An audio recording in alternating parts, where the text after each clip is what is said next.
Good morning, folks. Welcome to the Sense of Things. Ron and Jeff here once again for another episode of the Sense of Things. On today's show, we've got a pretty busy show for you today. A couple of major events in history, I guess, the best way to explain it.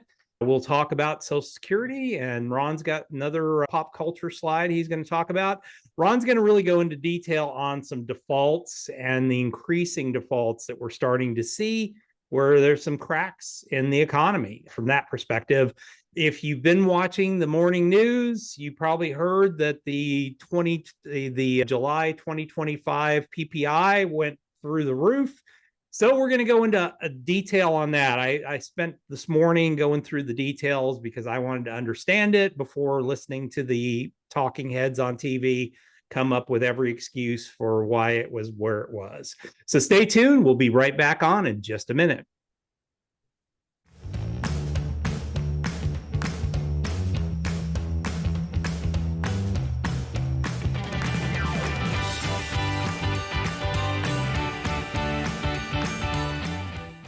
Hey, everybody. Welcome to the show. Ron, how you doing, bud?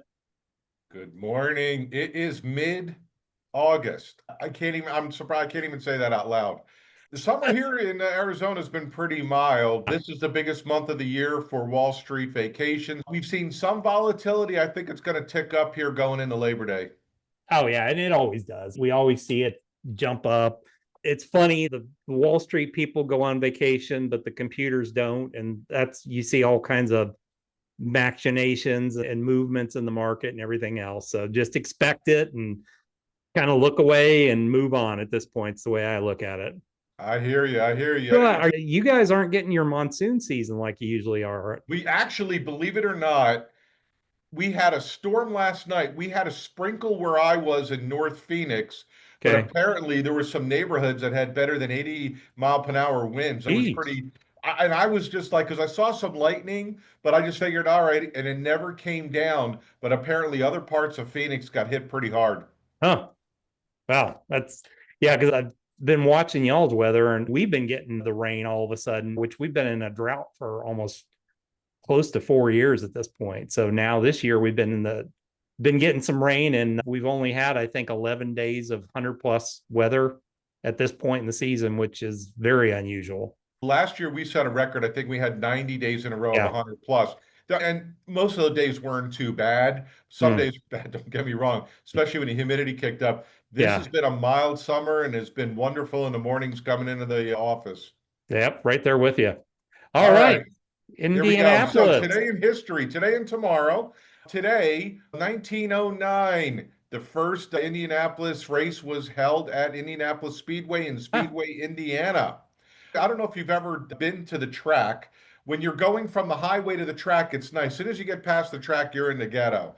But I will tell you, the museum is pretty cool. The video that they have about the making of the track was pretty cool. And we even did, you got to get on a bus and you go around the track one time. Nice. I asked the driver if I could drive. He didn't let me drive. But overall, you know what? It's something you do once if you're in town. Yes. It was actually pretty cool. I can't imagine going out of my way just to go to Indianapolis for it. And I am a huge motorsports fan, but if I were going through, I would probably stop. It's worth it. And you're only talking a few hours, but it absolutely is worth it, whether you're a huge fan or even a passive fan.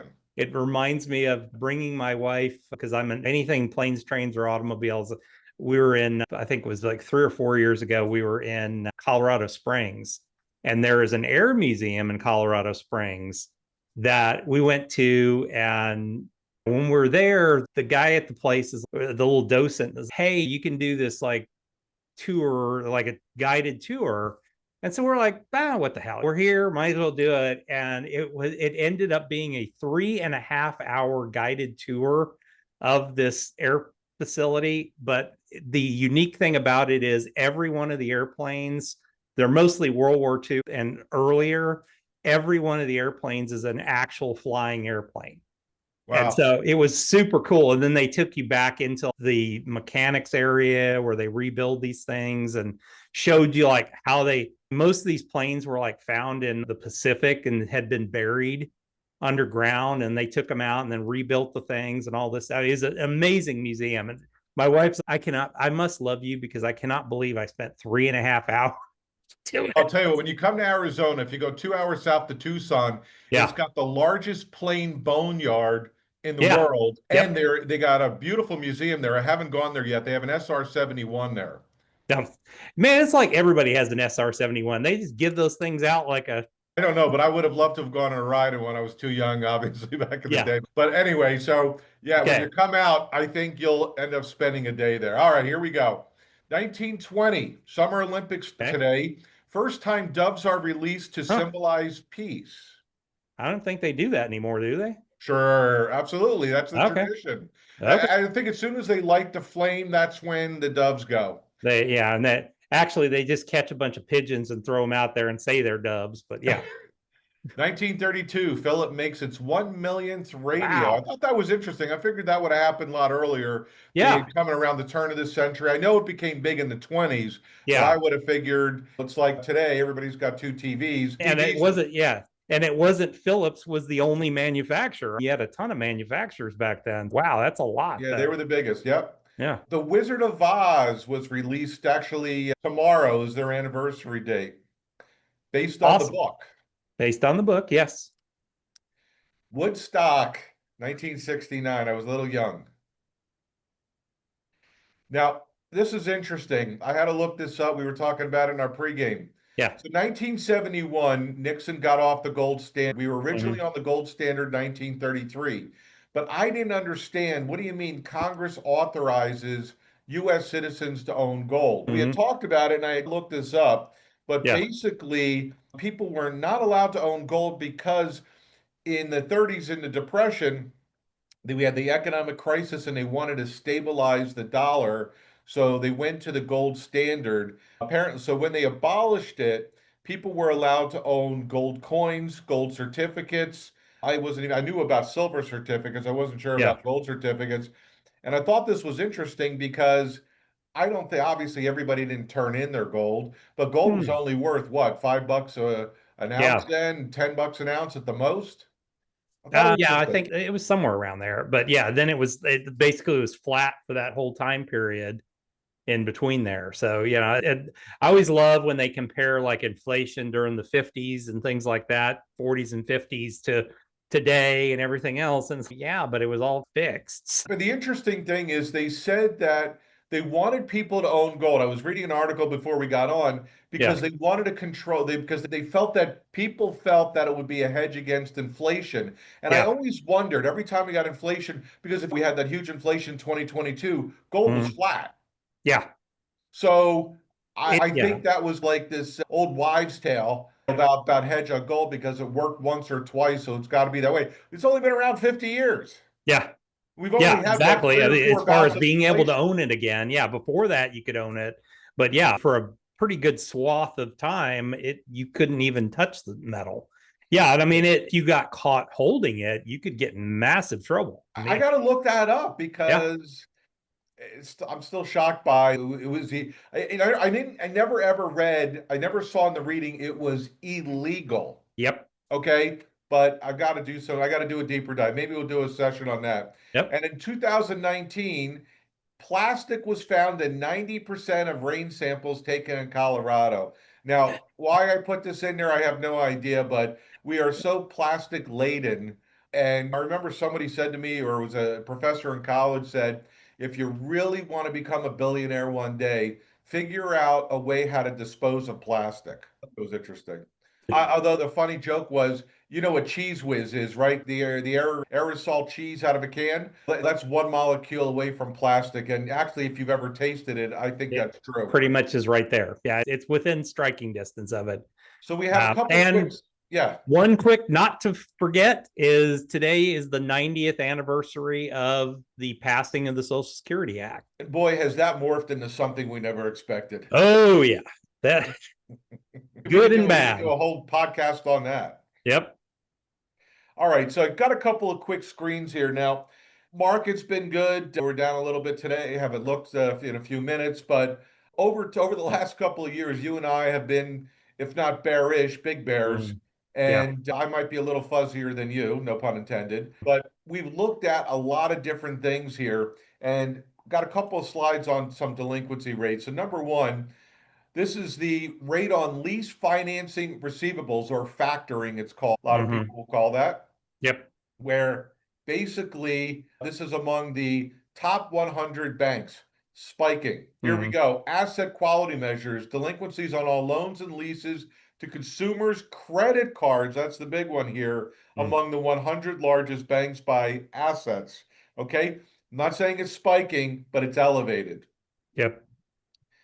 Okay. Then we have, this is an interesting slide because it goes through a couple different things, and this is through Jesus. May.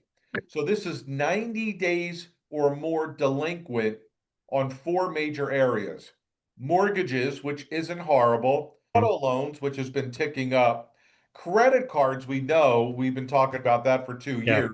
has And going back and up. then the And if you hockey notice, stick of student loans. yep, and then student loans. But if you notice where credit card delinquency rate is, remember coming out of the financial crisis, if people were out of a job, they were putting on the credit card, Yep. and that took a couple of years to build up. So that Hmm. makes sense that oh 07, 8, 9, and then all of a sudden people's charge cards got go up, the delinquency rate went back up, Hmm. flattened out when interest rates were at zero, and here we are back again. Yeah.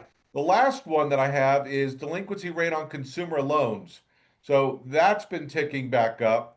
And then, of course, the last one here is delinquencies on all loans by asset. So here we go again. All these different rates, the delinquency rates are are peaking, or they're remaining elevated. And what my infamous metaphor that I was using over time was, hey, you just keep putting concrete blocks on thin ice, eventually it's going to Hmm. fall Gonna through. crack. There's Well, and I got to be a mean, catalyst. We yeah. talked about that last time.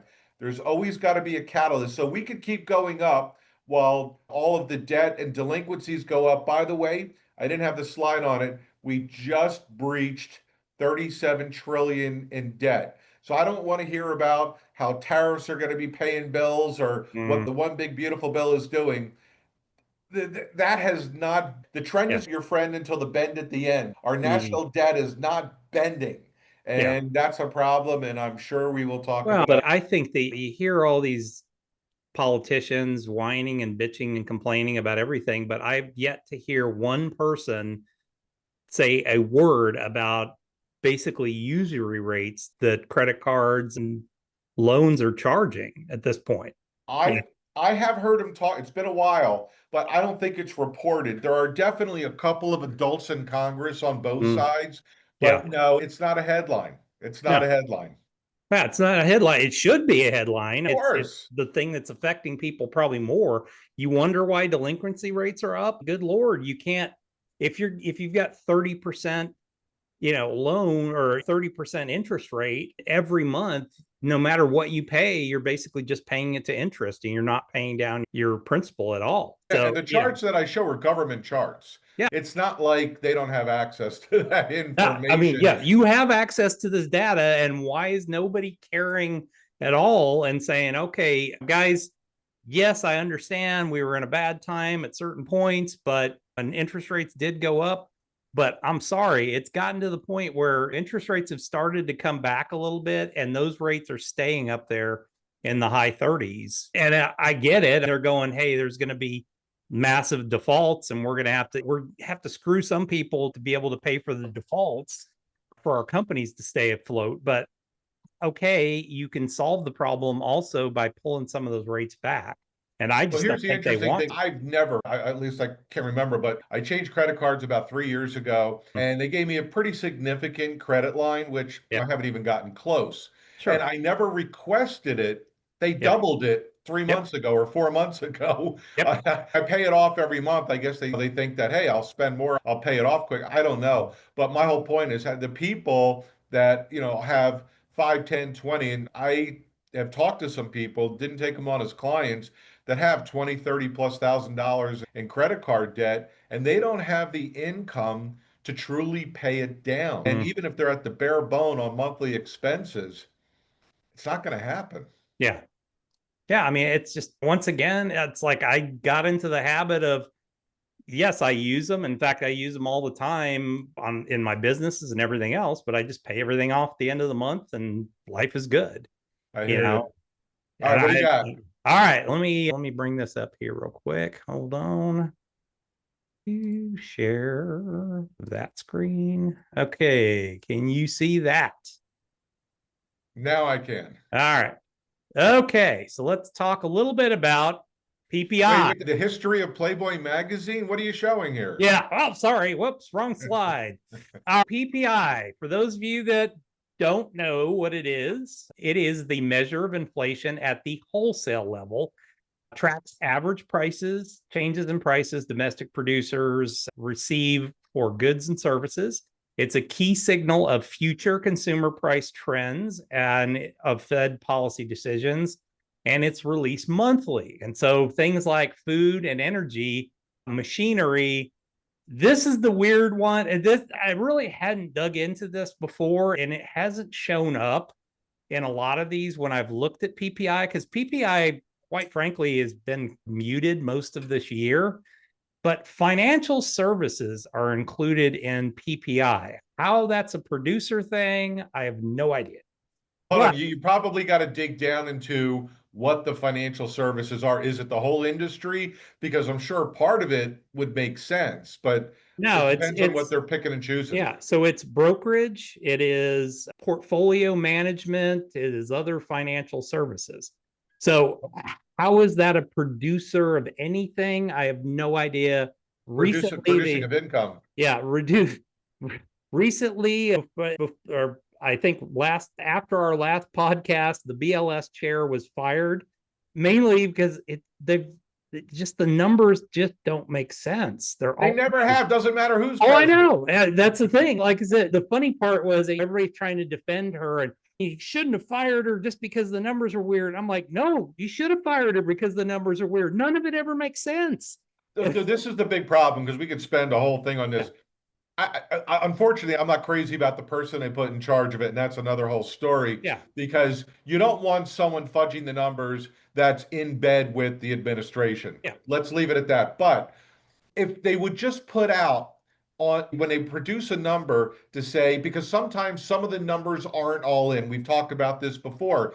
If they would release to say, this is the number based on the information we have, we're still waiting on X, Y, and Z. And then that's what we're going to report on. If Yeah. they were to at least explain how they got there and what's missing, I think it would be better. Because if people think that, hey, this is a political thing, yes and no, but at least if people understood how they got there based on that time frame, good to go. Real quick. Yeah. So I remember several years ago, I won't even talk about which election it was. I think it was 20 years ago, but I think it was like a week before the election, they had to do the unemployment rate. Mm-hmm. And they were actually talking about how that number was fudged. Of course, one side said that. And then it came out later on when they had the revision, it really looked like it was fudged. But this could go on forever and ever. Anyway, Yeah. sorry. Once again, and you and I have talked about this before, they'll revise numbers from like 3, 4, 5 years ago. It's what's coming in that you would use just the number's the number. I'm sorry. It is what it is. Yes, maybe it's like they do with the CPI. Okay, you get a front number, you get a middle number, and then you get a final. Okay, I get that. I understand because information's coming in. But from 3 or 4, 5 years ago, it doesn't matter anymore. So stop messing with it. I think they just need to revise how they do this stuff and modernize how they do it, not have somebody come in and go, we're going to make it look this way or that way. No, just freaking come up with a better solution. And the answer from the BLS chief of, we're just not getting as good of data coming in, then figure out a new way to do it. Private sector, we are going to figure out if I'm not getting good data, I'm going to find a new way to do it. Or to put a bow on this, Yeah. they always remember 2008. We talked about this 2 years ago. 2000, they were still revising numbers from 2008 9, and they said in a crisis like that, you can expect longer revisions out in a longer period of time. And I'm 10 thinking, years? 15 years? No, I'm sorry. Sorry, I can't believe it. 16 this years? No. morning, Yeah, this morning the What number, numbers just came in from 15, 16 years ago that yeah, you're like, okay, we feel more comfortable now yeah, with now what we we're got? comfortable with saying this is what it was. Who cares? It doesn't matter anymore. No, no. Okay, so headline numbers, huge jump in the day. Markets are down as a result of that. Markets were up massively the other day because of CPI numbers, and oh my God, they're going to massively cut inflation or interest rates and all this. Now today, oh my God, we're not. Everybody's freaking out. So month over month change from July to June was up 0.9%. It was expected to be up 0.2, mainly because the last few months have been really since about February when it spiked up a little bit. It's been flat to nothing. Year over year change up 3.3% versus the expected 2.5. So once again, everybody panics. It's crazy and all this. My favorite thing is core inflation, excluding food and energy. So this was the genius idea in the 1970s of because energy prices are going up and are volatile, we're just going to take it out and look at core inflation as if we don't use energy and we don't eat food. So we need to understand that. So that was up 0.9% of month over month and 3.7% year over year. The core inflation was higher than that. And then super core, which takes out trade services, up 0.6 month over month. That was the biggest since 2022. All right. So breaking it down. So the PPI report is two parts. So you have goods and then you have services. Of course, you hear all we want to bet against the economy people on TV who say, oh, it's because of the tariffs and all that. Okay, so the goods part was up 0.7% in July, which is up since January, or the biggest since January of 2025. Food prices jumped 1.4%. Here's the biggie in this report. Fresh and dry vegetables shot up 38.9%. Meats, diesel fuel, jet fuel climbed a little bit. It wasn't that big. Gasoline dipped 1.8%.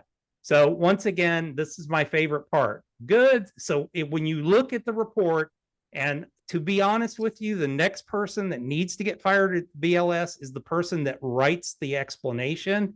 Because let me tell you, it was so insanely complicated to read. Probably the same person. Yeah. I don't know. They're apparently still there because they wrote the one today. I Oh, literally had to go into Grok and say, here's the website, here's the explanation. Please break this down so I can understand it. So thanks to Grok, this is what we have. So this biggie right here, 39 or 38.9%.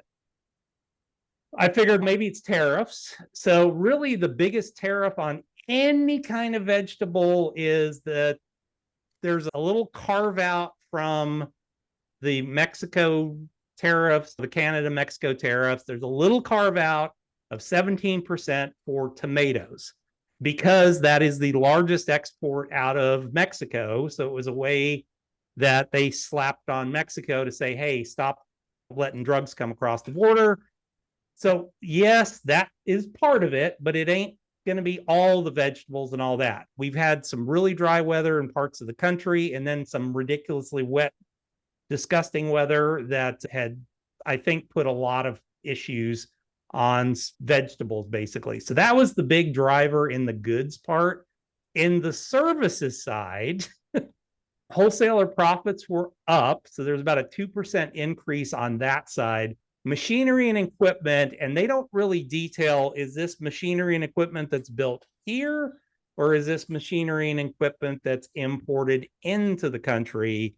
They just kind of lump it all together into one. So if you're getting parts from overseas and you're building it here, maybe there's some tariffy stuff in there. The largest increases, though, were portfolio management fees and securities brokerage and hotel prices were up quite a bit, and that really skyrocketed up the services side of this. That was part of this 1.1%. How in the hell portfolio management and securities brokerage has anything to do with producer prices? I have no idea. And of course, it's up as far as the cost because we had one of the largest surges in the stock market from June to July.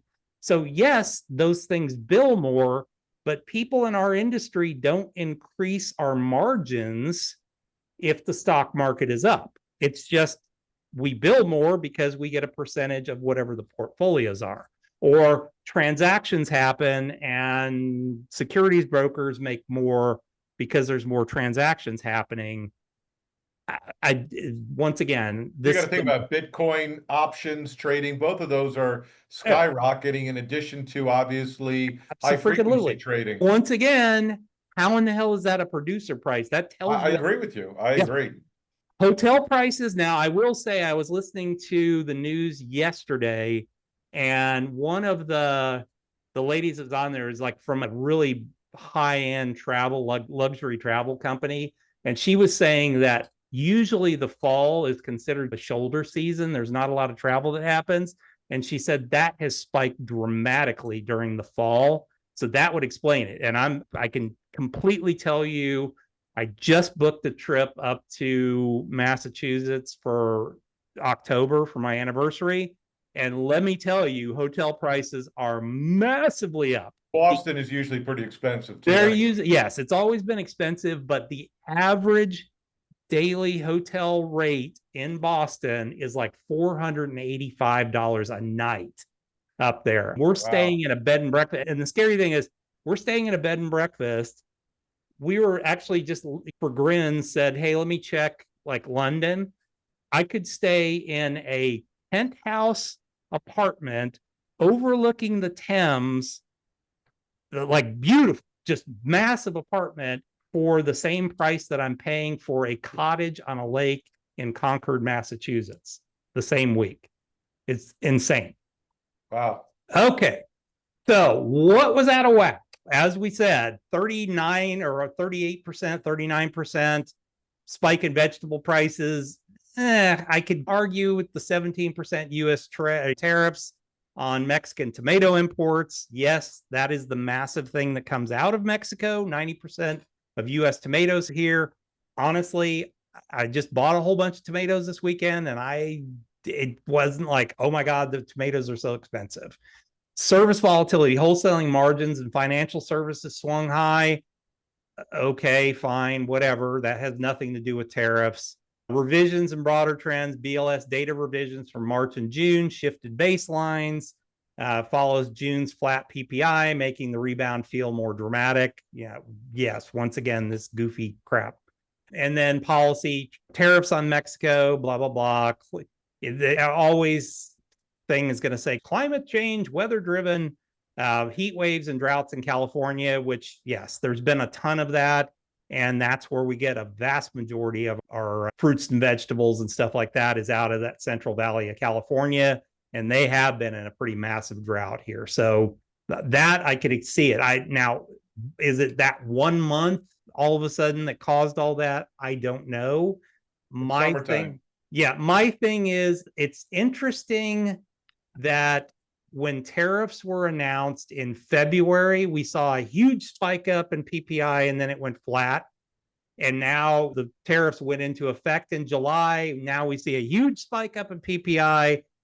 If I were a betting man, I would say if you start to look this month out over the next, let's say 4 to 5 months, I bet you it's going to go flat again at that point. One, because you had this massive shift up. So now that base is much higher. So the next step up from there is not necessarily going to be up. It could even go down at that point. But am I worried about this? I don't know. I don't know what your thoughts are on it, but I don't see it.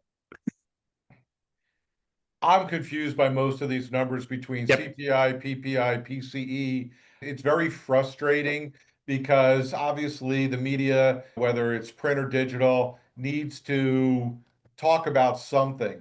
Until we see a major spike, until we see a major drop or a catalyst in there, as far as I'm concerned, continue on with your lives, everybody. Because if you really dug into how the sausage is made, unless there's something that is in a bit of an anomaly, it doesn't really make sense because it's all going into the crock pot.